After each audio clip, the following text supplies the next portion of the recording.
This is probably different from this standpoint that our country is 240 years old or something, and every time we've had a president before, he's either been a general or a person that's held previous political office.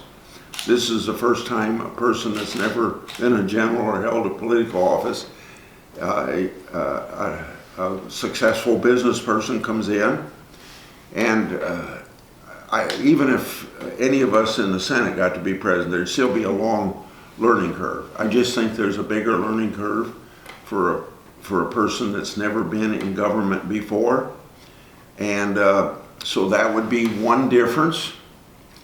And maybe, I hate to say, except for that, maybe there's no difference.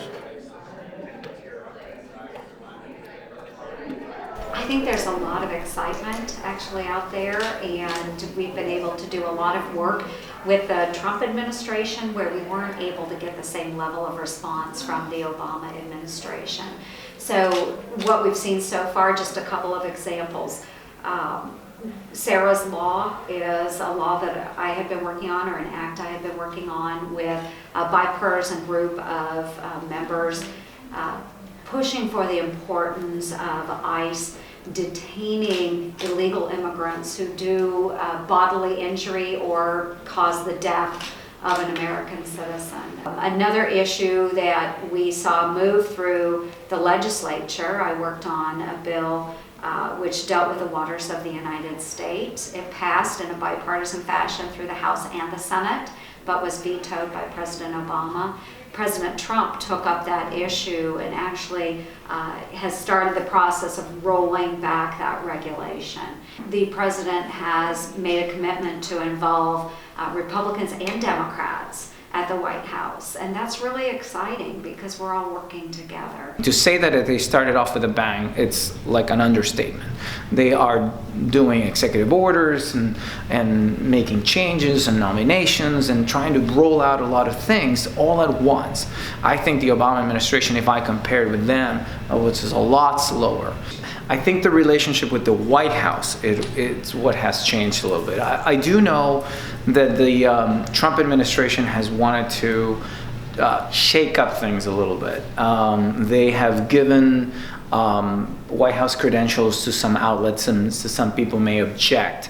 They have wanted to, but in all fairness, the Obama administration also did favor certain outlets that were more favorable to them. Let's be fair. There was talk too of moving the briefing room somewhere else, which made the Correspondents Association a little upset because depending on where it's going to be, if it's not in the West Wing, then you are distancing the reporters and the press corps from the West Wing, basically, from whatever is going on. And the White House has followed up on the rhetoric that the Trump campaign went on about the press not being the friend of this administration, sometimes even with, I would say, calling it worse things than that.